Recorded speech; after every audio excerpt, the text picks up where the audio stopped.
I'm Pam, and Carlton. I'm Carlton. We sound like a double act. Carlton and I met, as mentioned, on Jessica's walk. It was a serendipitous partnership.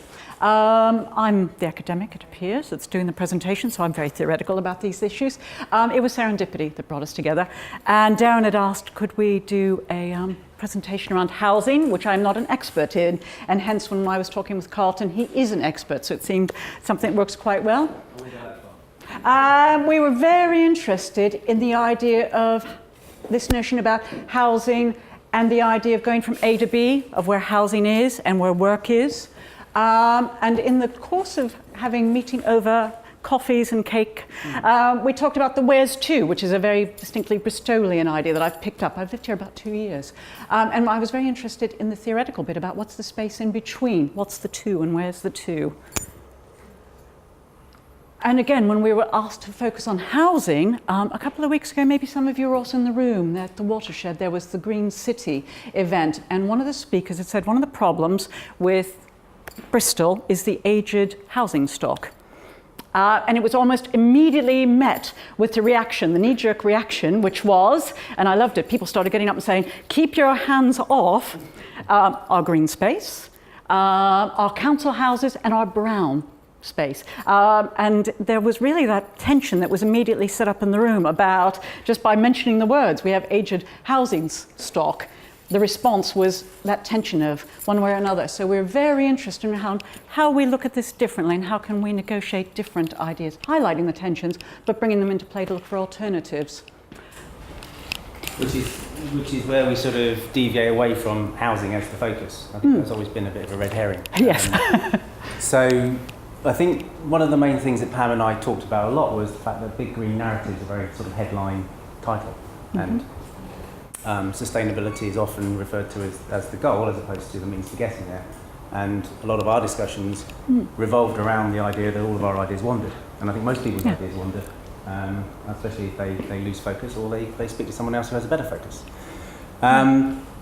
So we originally set up a walk and an idea around being basically on theming. So we changed to here at the last minute and decided that to get from two points, one place being the starting point, the last place being the end point where we can all get together and talk about it, there need to be a series of decisions and thresholds to cross in between. And that's why we've actually looked at Paintworks, had a bit of a wander around. There's a map that you'll see, which is our way of guiding you around what decisions do you need to make when you're actually passing from A to B. So is the goal more important than the way of getting there? Oops, hello. That wasn't the anticipation of that. Hooray. Yeah, and what also became really interesting, one of those nice moments about how do you have the narratives, my background isn't design and architecture, but we found we were having very similar conversations. And we were wondering how far those went as well, but the wandering idea, the narratives idea came up, and we both spoke of transitions, and a lot of my theoretical idea is very much met with these notions and ideas, and how far can we take them in practice? My colleagues think I'm slightly nuts about that, I have to say. To be talking about doing a wander in a business school is a little bit out there. So luckily, in my research world at the Leadership Centre, other colleagues are also looking at walks and wandering and how we actually get out and start to do this sort of work. And that to me was very interesting about that. So, and I like to walk a lot, so it fits very neatly with my thinking. So when we started looking at this, it started to look like that lovely idea that we were creating a maze. Paintworks itself is the idea about reusing spaces rather than looking about the tension between what do we have to knock down and what do we have to go into and keep your hands off that was set up the tension before. Carlton kept saying, how might places be reused? And as such, by the serendipity of being here, it brought in that beautiful idea of reuse of a space. And we'll introduce the idea of scale as well and how actually these different spaces related to each other. I mean, the original ideas of A to B on a citywide scale was where we started from with housing and work, but what if you're working where you live, which is where we brought us to here. And so if we all worked where we live, there'd be very little interaction with the rest of the city, so what then would happen to the city? Which brings us on to flaneuring. Yes, and it's one of those lovely ideas around the wandering. Sorry, and I've lost part of that page, haven't I? On the edge, but the wandering, the flaneuring, it is that nice idea about taking walks that's being brought up more often, and my academic colleagues are bringing this idea. They do it, though, much more in a purposeful way, singly. as one person looking out from the outside in about capitalism and questioning systems. So it's this lovely notion of how it's used. It's also, I'm using the verb rather than the flaneur because it's often a man. And I was very interested in the woman also being in part of this. So to sort of bring in the act and the process of taking the wonder.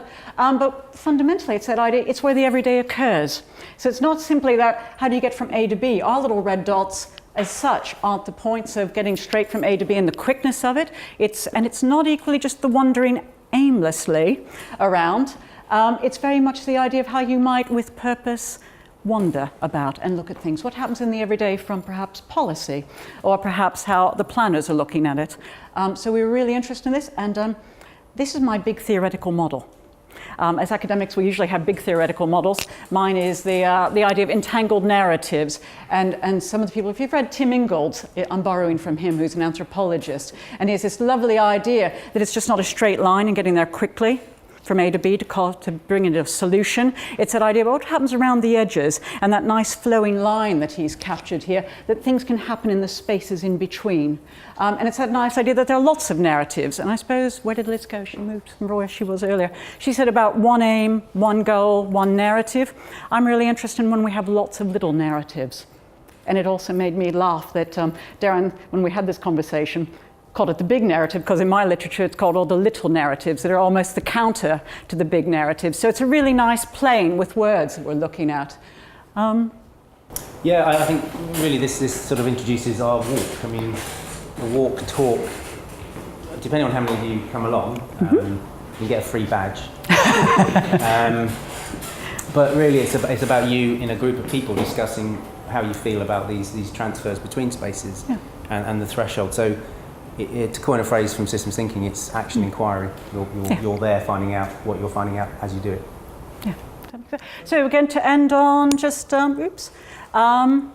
one of the reference points, so those of you who know, and again, French philosophers seem to have been there. Again, I don't know if they are from the architecture world, but it is this idea that we're not looking so much for solutions today, and the notion of wandering isn't that simple, how do we get to A to B to find the solution? It's much more about new interpretations, and this idea of raising tensions so that you can work with them to find new ways through. One of the nice quotes, again, is where new ideas can take flight, I particularly like this one. One of my colleagues in St. Gallen outside of Zurich uses it. So it's, well, you can read it. But it is that lovely idea of what goes wrong, where's the distraction. I actually like distractions. I appreciate what another speaker has said, perhaps they're the problem. I quite like the idea of what happens when you get a little bit distracted along the way. What comes up that's new?